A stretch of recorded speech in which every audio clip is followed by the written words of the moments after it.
ಪಕ್ಷದ ಹಿರಿಯ ಶಾಸಕರುಗಳು ಸಚಿವರು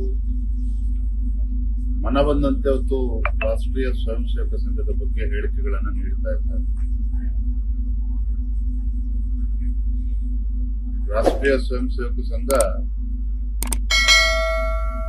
100 ವರ್ಷಗಳನ್ನ ಪೂರೈಸಿರ್ತಕ್ಕಂಥ ಶುಭ ಗಳಿಗೆನಲ್ಲಿ ಪ್ರಧಾನಮಂತ್ರಿ ನರೇಂದ್ರ ಮೋದಿಜಿಯವರು ಕೂಡ ಆಗಸ್ಟ್ 15ರಂದು ಕೆಂಪುಕೋಟೆಯ ಮೇಲೆ ಭಾಷಣ ಮಾಡುವಂತ ಸಂದರ್ಭದಲ್ಲಿ RSS ಅನ್ನ ಪ್ರಶಂಸೆ ಮಾಡಿರ್ತಕ್ಕಂಥದ್ದನ್ನು ನಾವು ನೋಡಿದ್ದೇವೆ. ನಿಸ್ವಾರ್ಥವಾಗಿ ದೇಶವನ್ನ ಕಟ್ಟುವಂತ ಮತ್ತೆ ಯುವಕರಲ್ಲಿ ಒಂದು ರಾಷ್ಟ್ರಭಕ್ತಿಯನ್ನು ಮೂಡಿಸುವಂತ ಒಂದು ಪ್ರಾಮಾಣಿಕವಾಗಿರ್ತಕ್ಕಂಥ ಕೆಲಸವನ್ನ ರಾಷ್ಟ್ರೀಯ ಸ್ವಯಂ ಸೇವಕ ಸಂಘ ಮಾಡ್ಕೊಂಡು ಬರ್ತಾ ಇದೆ. RSS ಕೇವಲ ಕರ್ನಾಟಕ ಅಥವಾ ಭಾರತ ಅಷ್ಟೇ ಅಲ್ಲ,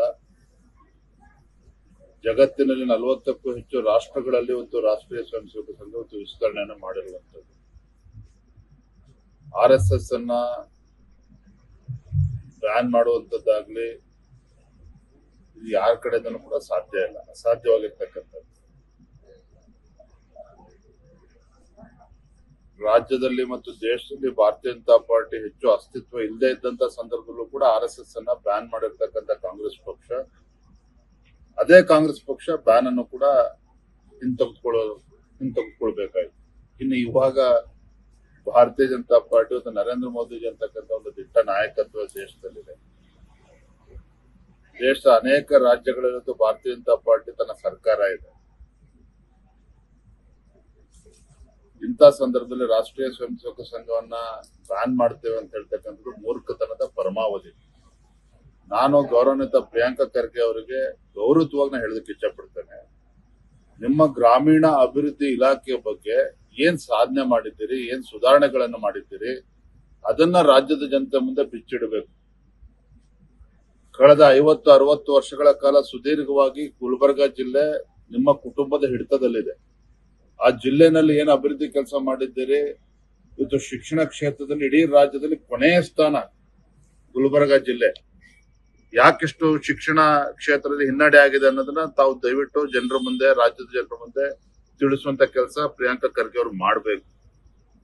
ಕಾಂಗ್ರೆಸ್ ಸರ್ಕಾರ ಕಳೆದ 2.5 ವರ್ಷಗಳ ತಮ್ಮ ವೈಫಲ್ಯಗಳನ್ನ ಮುಚ್ಚೆ ಹಾಕೊಂಡು ಈ ರೀತಿ ಪ್ರಚಾರವನ್ನ, ಅಪಪ್ರಚಾರವನ್ನ ಮತ್ತೆ ವಿಷಯವನ್ನ ಡೈವರ್ಟ್ ಮಾಡುವಂತ ಕುತಂತ್ರ, ಷಡ್ಯಂತ್ರ ಇದರಿಂದ ಅಡಗಿದೆ ಹೊರತು ಇವ್ರಿಗೆ RSS ಅನ್ನ ಮುಟ್ಟಕ್ಕಂತ ಯೋಗ್ಯತೆನೂ ಕೂಡ ಇಲ್ಲ.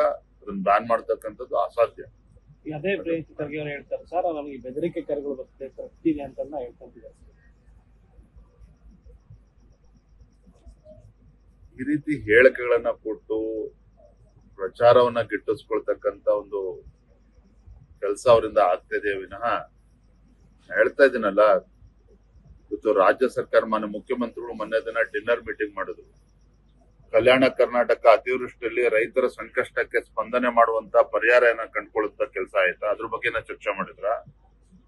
ರಾಜ್ಯವನ್ನ ಲೂಟಿ ಮಾಡಿ ಬಿಹಾರ್ಗೆ ಯಾವ ರೀತಿ ಹಣವನ್ನ ತೆಗೆದುಕೊಂಡು ಹೋಗಿ ಕಾಂಗ್ರೆಸ್ ಹೈಕಮಾಂಡ್ಗೆ ಖುಷಿ ಪಡಿಸುವಂತ ಕೆಲಸ ಮಾಡಬೇಕು, ಅದ್ರ ಬಗ್ಗೆ ಸಿದ್ದರಾಮಯ್ಯ ಚರ್ಚೆ ಮಾಡಿದ್ದಾರೆ ವಿನಃ ತಮ್ಮ ಮಂತ್ರಿ ಸಹೋದ್ಯೋಗಿಗಳ ಜೊತೆ ರಾಜ್ಯದ ಅಭಿವೃದ್ಧಿ ಬಗ್ಗೆನೂ ಚರ್ಚೆ ಮಾಡಿಲ್ಲ. ರಾಜ್ಯದ ಪರಿಸ್ಥಿತಿ ಎಲ್ಲಿಗೆ ಬಂದ್ಬಿಟ್ಟಿದೆ?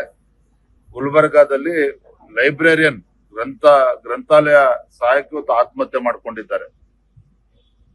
ಇದು ರಾಜ್ಯದ ಇಂದಿನ ಪರಿಸ್ಥಿತಿ.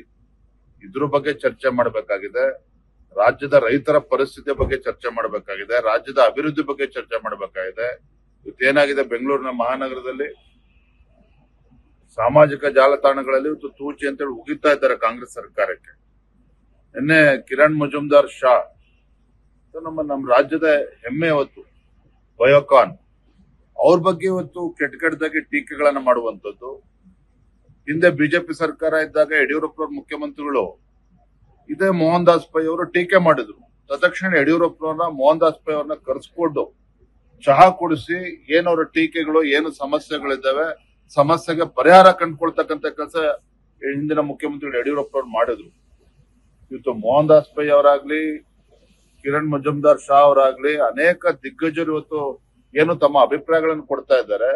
ಅದನ್ನ ಸಕಾರಾತ್ಮಕವಾಗಿ ತೆಗೆದುಕೊಂಡು ಅದಕ್ಕೆ ಸಮಸ್ಯೆ ಪರಿಹಾರ ಕಂಡುಕೊಳ್ಬೇಕೆ ವಿನಃ ಈ ರೀತಿ ಟೀಕೆ ಮಾಡಿ ಇವತ್ತು ಅವ್ರಿಗೆ ಅವಮಾನ ಮಾಡುವಂಥದ್ದು ರಾಜ್ಯಕ್ಕೆ ಅವಮಾನ ಮಾಡದಂತೆ. ಈ ಮಹಿಳಾ ಅಧಿಕಾರಿ ಬಗ್ಗೆ ಒಂದು ಅವಹೇಳನ ಮಾಡ್ತಾರೆ ಕಾಂಗ್ರೆಸ್ ಶಾಸಕರು. ಏನಂತ ಅಂದ್ರೆ ಮೀಟಿಂಗ್ ಬರ್ಬೇಕಂತಂದ್ರೆ ಪ್ರೆಗ್ನೆಂಟ್ ಇದೀನಿ ಅಂತಾರೆ, ಆದ್ರೆ ಮಾಮೂಲಿ ರಸ್ತೆ ತಗೋಬೇಕಾದ್ರೆ ಪ್ರೆಗ್ನೆಂಟ್ ಇರಲ್ಲ ಅಂತ ಅವಹೇಳನ. ಯಾರು ಹೇಳಿದ್ರು? ಶಿವಗಂಗಾ ಬಸವರಾಜ್ ದಾವಣಗೆರೆ. ಏನೇ ಅಧಿಕಾರದ ಪಿತ್ತ ನೆತ್ತಿಗೆರೆದಾಗ ಈ ರೀತಿ ಮಾತನಾಡಿಸ್ತಾರೆ. ಲೇಟೆಸ್ಟ್ ಹಾಗೂ ಇಂಟ್ರೆಸ್ಟಿಂಗ್ ಸುದ್ದಿಗಳಿಗಾಗಿ ಬಾಸ್ ಟಿವಿ ಕನ್ನಡ ಚಾನೆಲ್ನ ಸಬ್ಸ್ಕ್ರೈಬ್ ಮಾಡಿ. ಹಾಗೆಯೇ ಬೆಲ್ ಐಕಾನ್ ಪ್ರೆಸ್ ಮಾಡಿ. ಇದರ ಜೊತೆಗೆ ಫೇಸ್ಬುಕ್, ಇನ್ಸ್ಟಾಗ್ರಾಮ್, ಎಕ್ಸ್ ನಲ್ಲೂ ಮಿಸ್ ಮಾಡದೆ ಫಾಲೋ ಮಾಡಿ.